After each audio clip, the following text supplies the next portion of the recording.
আচ্ছা, আপনি কি ভাড়া বাড়িতে থাকেন? মানে আপনার নিজের বাড়ি আছে, কিন্তু তবুও আপনি ভাড়া বাড়িতে থাকেন। এটা স্বাভাবিক বিষয়, কিন্তু একটা গোটা রাজনৈতিক দল ভাড়া পাওয়ার কথা আগে শুনিনি। আপনারা শুনেছেন কি কখনো? আমি আমার থেকে বড় যারা তাদের জিজ্ঞাসা করেছিলাম, তারাও ঠিক উত্তর দিতে পারলেন না। কিন্তু আমি আপনাদের সঙ্গে আলোচনা করে এই বিষয়টা পরিষ্কার করব। নমস্কার, আমি অরিজিৎ রয়েছি আপনাদের সঙ্গে। চৌঠা মের পরে তাসের ঘরের মতো কিভাবে একটা দল ভেঙে গেল সেটা আপনারা দেখেছেন। কি কারণে এই অবস্থা হলো সেটা আগের ভিডিওতে বলেছি। আপনি যদি সেই ভিডিও না দেখে থাকেন তাহলে চটপট সেই ভিডিওটি দেখে নিন, লিংক ডেসক্রিপশনে দিয়ে দেওয়া হলো। এবার আসি আসল কথায়। সেই দলটি ৮০ জন বিধায়ককে নিয়ে বিরোধী আসনে বসলো ঠিকই, কিন্তু শেষ রক্ষাটা হলো না। একদা সিপিএম খেদানো ঋতব্রত তার স্বভাবসিদ্ধ বেইমানিতে ধরাশায়ী করল টিএমসিকে। শোভনবাবুকে সরিয়ে বিরোধী দলনেতার আসন দখল করলেন স্বয়ং ঋতব্রত। শুরু হলো আসল তৃণমূল এবং ভালো তৃণমূলের মধ্যে সংঘর্ষ। সেই সংঘর্ষের আঁচ গিয়ে পড়ল দিল্লিতে।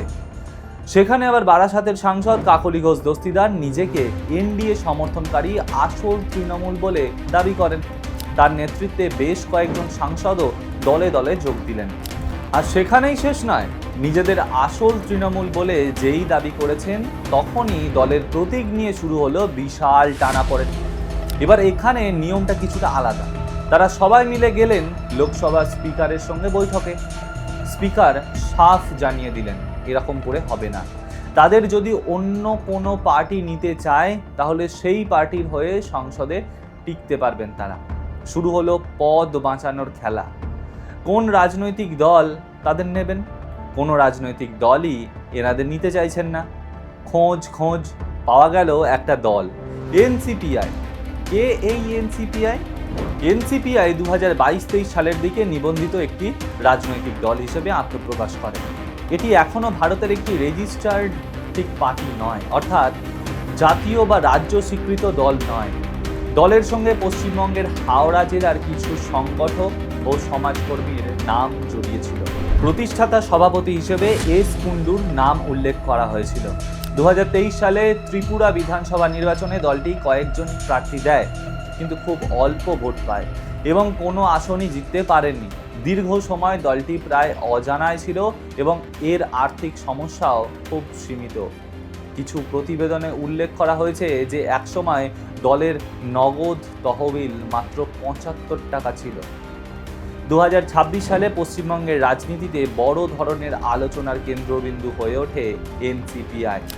যখন অল ইন্ডিয়া তৃণমূল কংগ্রেসের এই বিদ্রোহী সাংসদ এই দলে যোগ দেবার বা একীভূত হওয়ার ঘোষণা দেন, এর ফলে দলটি হঠাৎ জাতীয় সংবাদ মাধ্যমের নজরে আসে। এই সময়ে দলের নেতৃত্ব নিয়ে বিভ্রান্তি ও অভ্যন্তরীণ প্রশ্নও সামনে আসে। প্রতিষ্ঠাতা সদস্যদের মধ্যে কেউ কেউ প্রকাশ্যে জানান যে নতুন নেতৃত্ব সম্পর্কে তাদের কোনো স্পষ্ট ধারণা নেই। এনসিপিআই নিজেকে সাধারণত নাগরিক কেন্দ্রিক, দুর্নীতি বিরোধী এবং প্রচলিত রাজনৈতিক দলগুলোর বিকল্প হিসেবে তুলে ধরার চেষ্টা করেছে। তবে দলটি সুস্পষ্ট জাতীয় রাজনৈতিক আদর্শ বা দীর্ঘ রাজনৈতিক ইতিহাস নিয়ে গড়ে ওঠেনি। সেই এনসিপিআই আজ খবরের শিরোনামে। তবে কষ্ট কি জানেন? মমতা বন্দ্যোপাধ্যায়ের সব থেকে স্নেহভাজন যিনি থাকার কারণে তাপস রায়, সজল ঘোষরা দল ছেড়েছেন বলে অভিযোগ করেন তৃণমূল মুখপাত্র কুণাল ঘোষ, সেই সুদীপ বন্দ্যোপাধ্যায় আজ মমতা বন্দ্যোপাধ্যায়ের পাশে নেই। দেখুন, ভুল ঠিক রয়েছে, কিন্তু এখানে সুখেন্দু শেখর রায় এবং কল্যাণ বন্দ্যোপাধ্যায়কে অনেকটা সম্মান এনে দিয়েছে তাদের অবস্থান। সুখেন্দু শেখর রায় সংসদ পদ থেকে ইস্তফা দিয়েছেন, অপরদিকে কল্যাণবাবু এখনও মমতা বন্দ্যোপাধ্যায়ের সঙ্গে লড়ে চলেছেন। কিন্তু এই লড়াই কতদিন চলে সেটাই দেখার। আপনারাও দেখতে থাকুন। চ্যানেলটিকে লাইক, শেয়ার, সাবস্ক্রাইব করে পাশে থাকা বেল আইকনটিকে প্রেস করে দেবেন। নমস্কার।